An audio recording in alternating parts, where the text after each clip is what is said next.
Hi guys, Geoffrey here. And if you've been watching a lot of my testimonials recently, we've been talking a lot about this concept of becoming a performer. In fact, in the last 3 or 4 in-depth interviews that we've had, we've been talking about the same concept in every one of those interviews.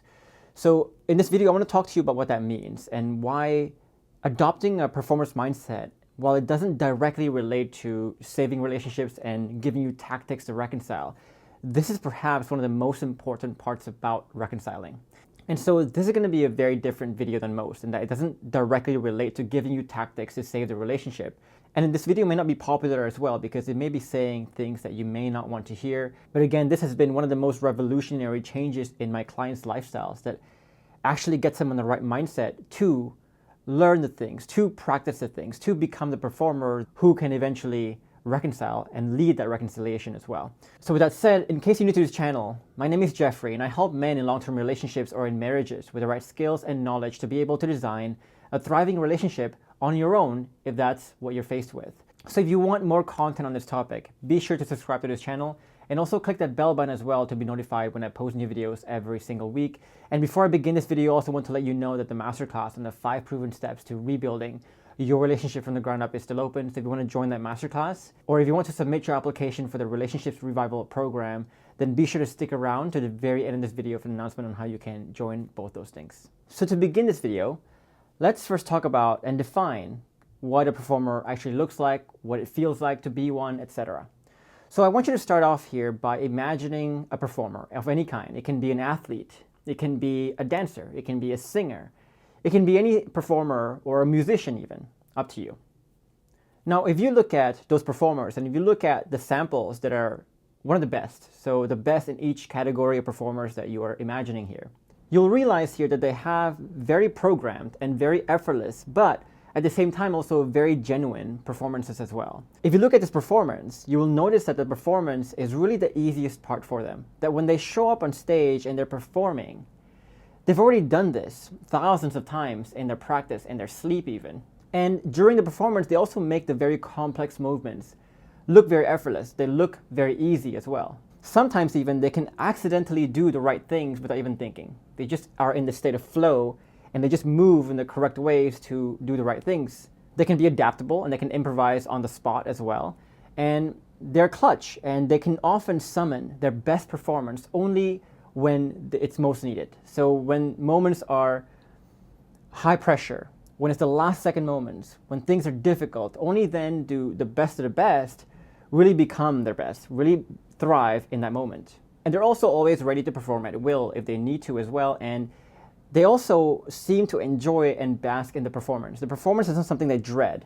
It's something they can smile at, they can enjoy. And you can see the performers really being in the zone and really loving their performance as well. So this is the hallmark of a true performer. Their performance looks like this. But the performance is actually a very tiny part of what it means to become a performer. Because if you ask yourself, well, how do they actually become this type of performer? You'll see some very common patterns with all performers. Number one is that they're very deliberate, they're very focused, and they're very prepared with their practices. Here's what I mean. So if you look at performers, they always prioritize their practices more than the performance. Because they know that when the performance actually happens, their fate has already been determined. And their fate is determined by the level of programming that they've had through their practice as well. So the practice is really the most important part. And if you notice, if you talk to any good performers, you'll notice that they actually make it a point to make their practices actually harder than their performance. And they practice and master something long before they need to even perform. Practice with very intense focus and very intense deliberateness, right? They're not just, for example, if you're a baseball player, you're not just going to the baseball field every day and just throwing a bunch of pitches without even thinking about how you're throwing it, but they're focusing on the form and they're focusing on very nuanced and specific parts of their form while they're throwing. And they also practice regardless of the outcome. So they could be losing a streak of games, they could be winning a streak of games, but they're always going to be showing up to practice every day, and they're always going to hold practice with the same level of importance, and they're going to practice with the same level of deliberateness and focus as well. So the way, again, that performers practice is very different, which is why their performance can be very different as well. But that's not all too. Performers also are really quick to humbly turn inward. Again, realize that for performers, 99% of the time, or more sometimes, is spent in the practice. And only 1% of the time, they're really spending it on that glory moment of the performance. And so they're not just always just confident and wanting to have this star performance every single time. Most of a performance life is actually very humble. It's actually turning inwards, going to the gym, going to the practice, and they're humbly looking at their own experiences, looking at their own shortcomings, looking at their own weakness. So they're not playing victim when they see weakness. They're not blaming the game. They're not blaming people. They're looking at themselves. And they take action. They practice. They fail fast. And when they fail fast, they learn fast. And when they learn fast, they're looking for the right feedback from their coach, and they're humbly asking questions. They're not just telling themselves how awesome they are and making themselves feel confident because of how awesome they are. And it's all just pseudo-confidence here. They're not just doing that. And they also have very, very high standards for themselves. So, the standards that they define is not just self-imposed, meaning that it's not about what they think is possible. It's about what is possible. And they look at the competition, they look at all these resources to determine how much further they need to go. Now, if you notice too, performers also tend to embrace and they tend to learn the complex layers. They understand that the game is complex. And in fact, they understand that whatever they're doing, complexity is a good thing because it means that there's more opportunity to differentiate themselves. So I want you to imagine here a game or a craft that is so easy that anyone can get 100. There's not really a way to differentiate yourself, but if it's so hard that no one makes 100, it starts to make it very clear who's better, who's not. And so they also understand here that their success really depends on how well they embrace complexity and how well they master complexity. So when they look at complexity, they don't get upset by it, they don't get threatened by it. They accept that that is the reality of their craft, and they jump right into it.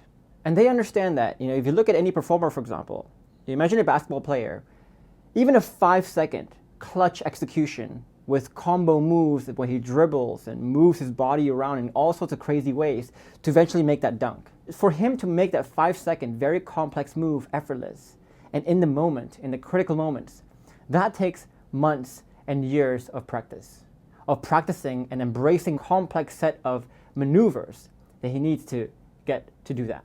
Now, the last thing about performers is that they embrace becoming the performer. So for a performer, being a performer is not just something you do while you're performing. It's a lifestyle.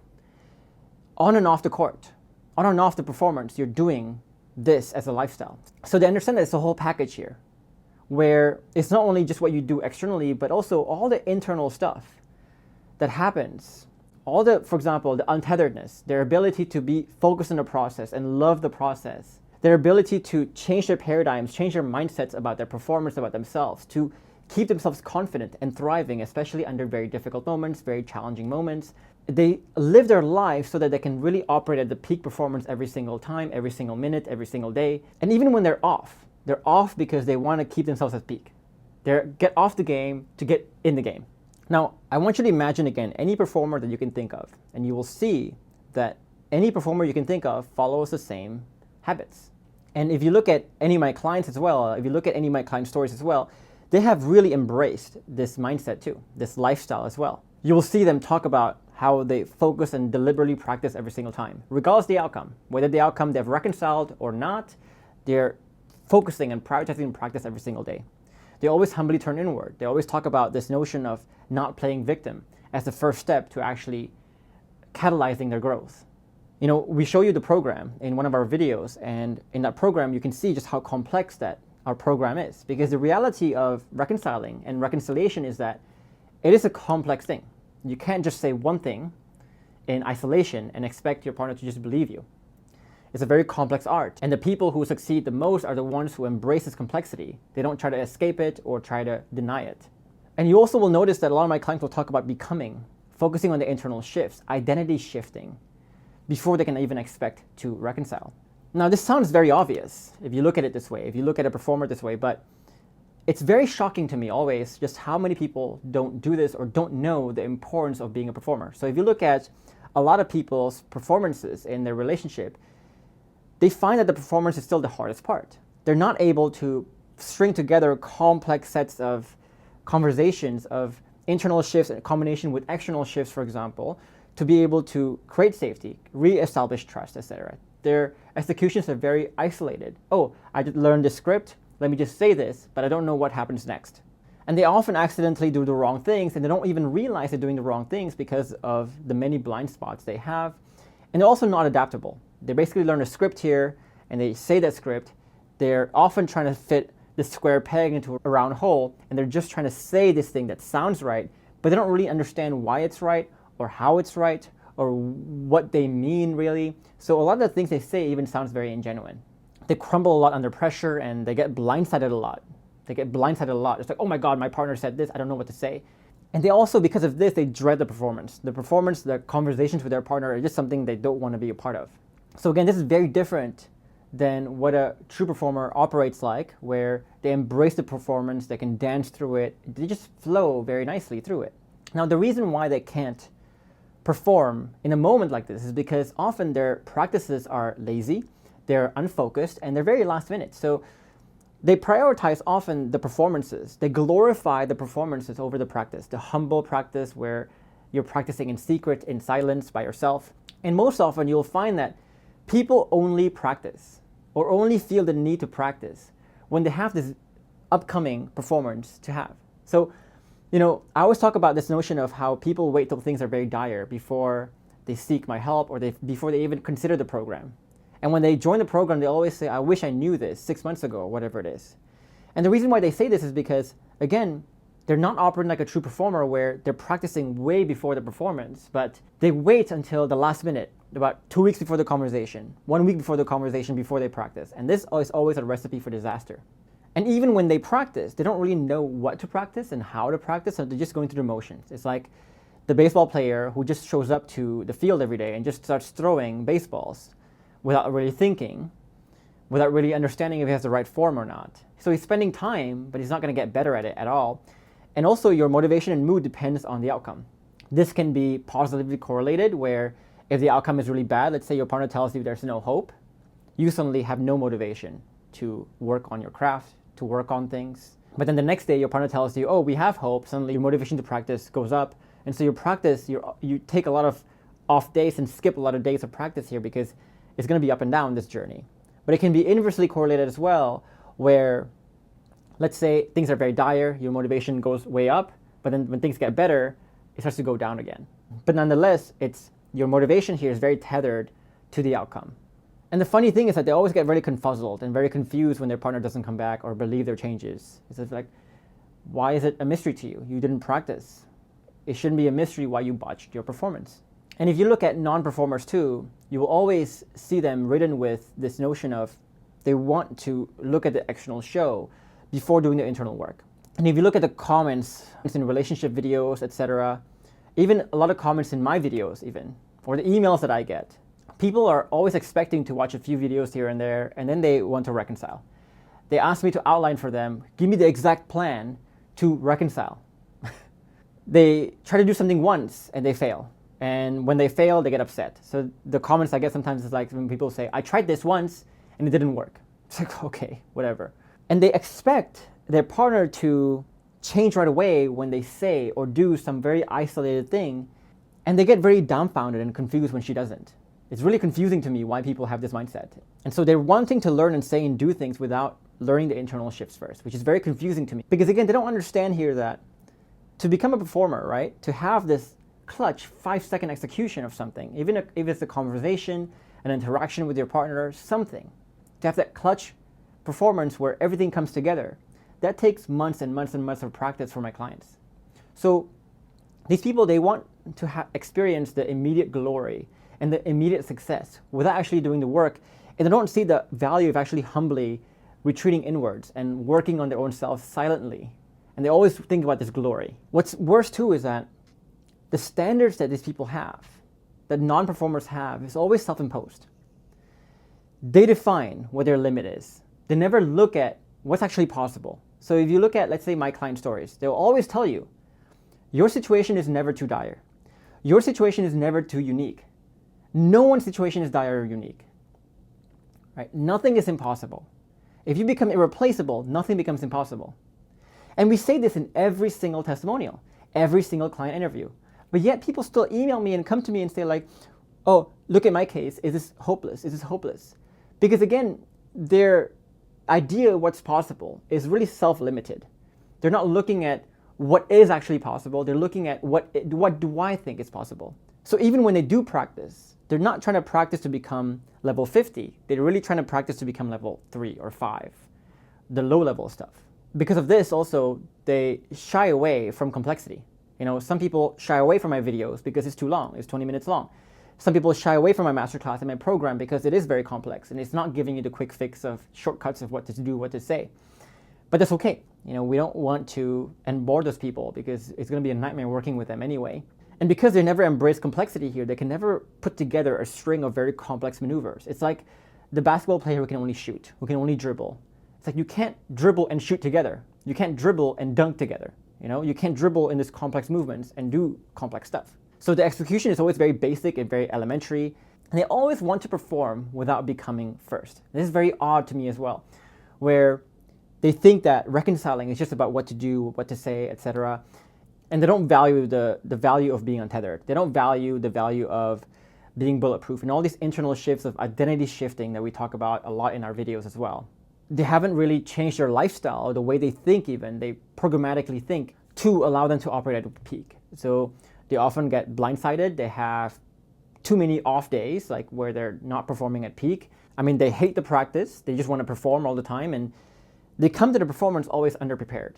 And they don't realize that this is the big problem. And so again, if you look at a lot of the comments that people have on other relationship videos, even sometimes with your own mindset right now, you will find that a lot of people have this non-performance mindset, even though I think in the back of their heads, people know that it's very crucial to be a performer. And if you look at my client stories as well, one of the first changes that they need to embrace is this change of becoming a performer first, embracing this performer's lifestyle. I know that was a very detailed look into what a performer looks like and what it doesn't like, and I wanted to show you the contrast of the two here and really see, are you more of a performer or are you not a performer? And if you find yourself to be not a performer, then we need to change something really fast, because if you're not a performer, there's no hope of ever reconciling, right? If you're asking like, well, does my relationship have hope? Well, most likely the answer is yes, but the answer depends on whether you can become a performer or not. And the reason why you need to become a performer first is we need to first look at, why does your partner want to leave the relationship? And your partner wants to leave here because, not usually because of the problems that stack up in the relationship, but because of two things. Not only do the problems exist, but there's a catch-22 here, created by the lack of safety, where the problems exist, but your partner doesn't even have the safety to actually talk to you about the problems, to express the problems to you. And when that happens, what happens is, it becomes kind of a hopeless situation where if your partner shares the problems, history has shown that something bad will happen. Either you will ignore it, you will get defensive, you will make a bunch of promises that you cannot keep, and it just becomes a very disappointing experience. But if she doesn't express the problems, then of course it doesn't get resolved. So whatever way she steps, she loses. And this hopelessness is what causes people to decide on divorce, your partner to want to leave. And the second reason why your partner wants to leave often is again, not because of the problems, but because you've made probably a ton of promises in the past that things will be better, that you'll be better. But you keep making these false promises that you can't deliver. And so your partner keeps trusting you and putting her hope in you, but getting burned over and over again. And at this point, when she wants to leave, she's basically saying in her mind, you know what, I'm not going to be burned again. Fool me once, shame on you. Fool me twice, shame on me. But fool me 20 times, really, really shame on me. How can I forgive myself if I come back to the relationship again? I trust you again, but it turns out that it's a false promise again. And I betrayed my own promise to myself to not trust you again. How can I live in myself if that's the case? So you find your partner to be this person who's dead set on divorce and leaving you. You're on the brink of something really, really bad. Just understand that the reason why your partner wants to leave is that you are not a performer. So how can we expect to reconcile without being a performer first? Because think about, if you're not a performer here, think about the ups and downs you're going to have. The very simplistic and very elementary changes you can show. You're going to have many off days. You cannot thrive under pressure. Your motivation, your mood declines and goes up wildly from day to day.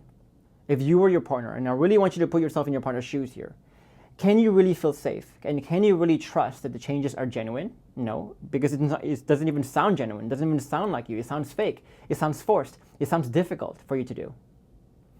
Can your changes seem permanent? No, because your mood fluctuates day to day. How can it be permanent? You don't enjoy the changes. How can it be permanent? Is it massive enough? Obviously not, because you can't even string together some complex things, and you can only just have a very elementary and simplistic execution and scripts here and there.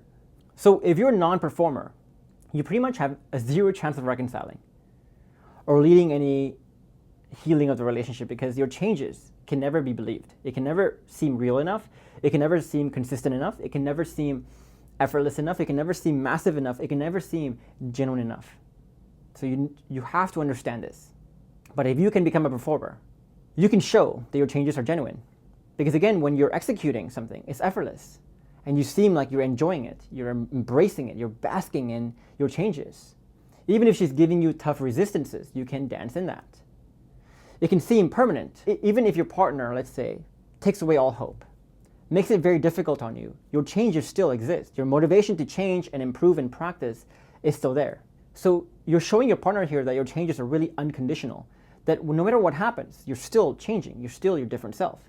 And you're also showing that your changes are massive enough, because now you're suddenly handling conversations with a completely different set of internal paradigms, completely different set of identity, self-esteem, and completely different way of talking as well. It's drastically different.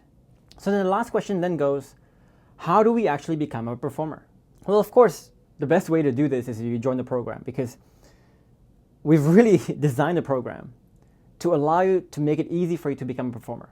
The way we structure the content and teach you principles, the way we structure the community, the way we structure how you get help and the coaching program in its entirety is designed to make you a performer. But note that with what I'm about to say here, you can do this if you just watch my YouTube videos.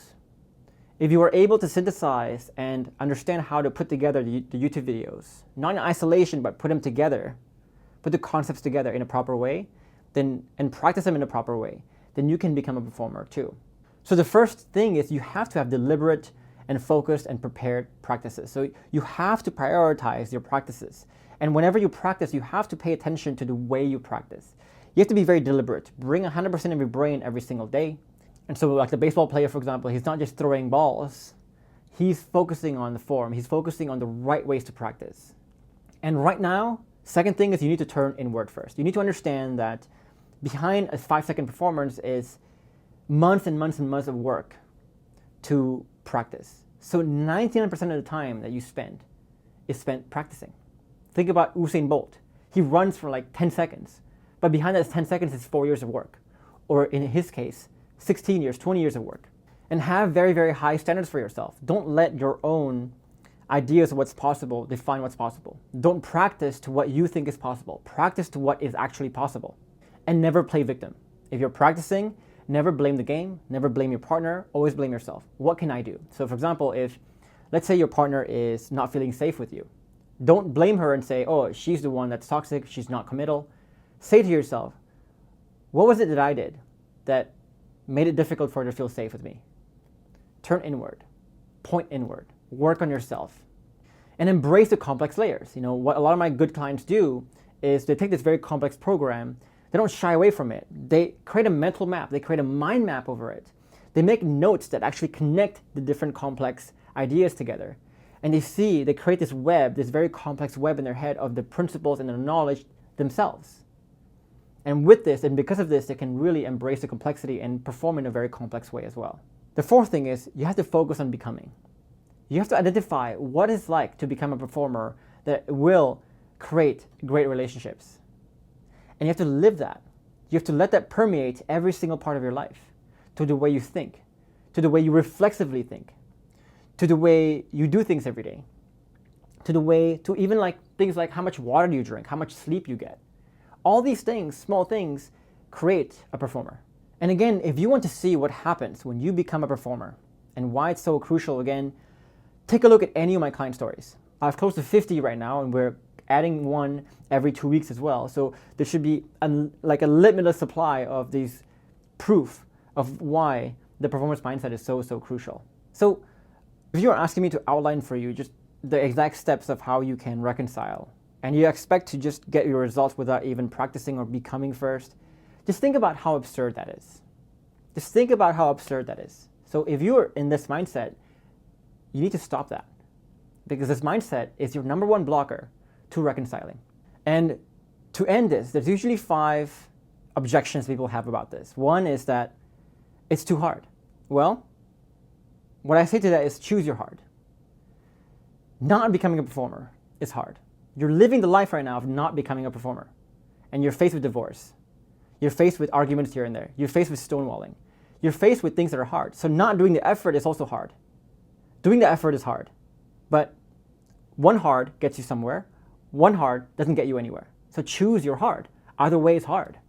And second thing to think about is like, this is really like from a lot of my clients, right? They really master this for a year, 6 months to a year, sometimes even 2 years. Now, let's say you learn all the skills you need to become a performer in 2 years. You still have decades upon decades of your life. If you look at it in terms of percentage, that's like 1, 2, 3, 4, 5%. If you cannot dedicate 5% of your life to optimize the other 95% of your life, something is wrong there. Priorities are a bit weird there. And number 3 to think about is that the same problems will keep repeating itself over and over and over again in your life until you learn the mistakes. And this is what happens to a lot of people who they apply, let's say 2 years ago. I tell them the same things, but they're not ready. They want to still seek shortcuts. They want to still play the blame game. Go ahead. But when you have the new relationship, you find that you not being a performer will lead to the same problems, lead to the same mistakes, lead to the same degradation. And when that happens, you realize that you can never escape the work. And number 4, think about what you're really saying here. If you're saying that becoming a performer is too hard, you're also saying, I don't want to reconcile. And there's a lot of people want to be entrepreneurs out there, who wants to be entrepreneurs, who wants to be rich. But then when we tell them, this is what it takes to become an entrepreneur, this is what it takes to become rich, they suddenly say, oh, that's too hard. Well, if you're saying that, then you're also saying, I don't want to become rich. If you think this work is too hard, then you're also saying, my partner is not meaningful enough to me to be even worth the time to become a performer. Reconciliation is not important enough for me to perform, to become a performer, which is fine, but that's what you're saying. And the 5th objection here is people often think like, oh, Jeff, I don't have time to become a performer. I don't have time to. Well, how have things been going? How has things been going for you? How is your attempt to seek shortcuts been going for you? Has it been working? Usually not. And can you afford the luxury of not becoming a performer right now?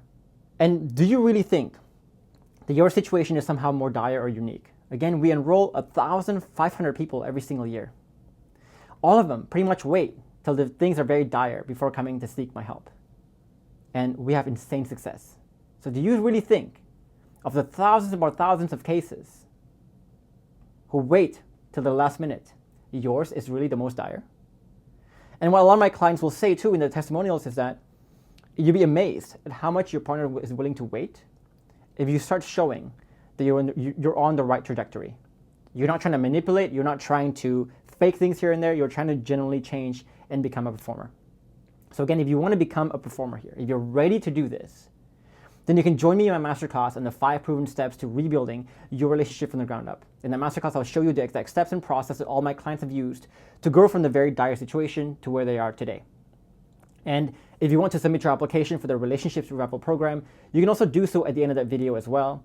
And if you want to download a guide which teaches you of what it looks like to handle conversations properly, one of the frameworks that we learn, one of the 7 frameworks that we learn, then you can also download the guide I have for you down below this video or above my head right now as well. But for now, if you find this video helpful, then leave a like and subscribe to this channel as well. It really helps the channel out when you do, and you can stay up to date with all my content as well.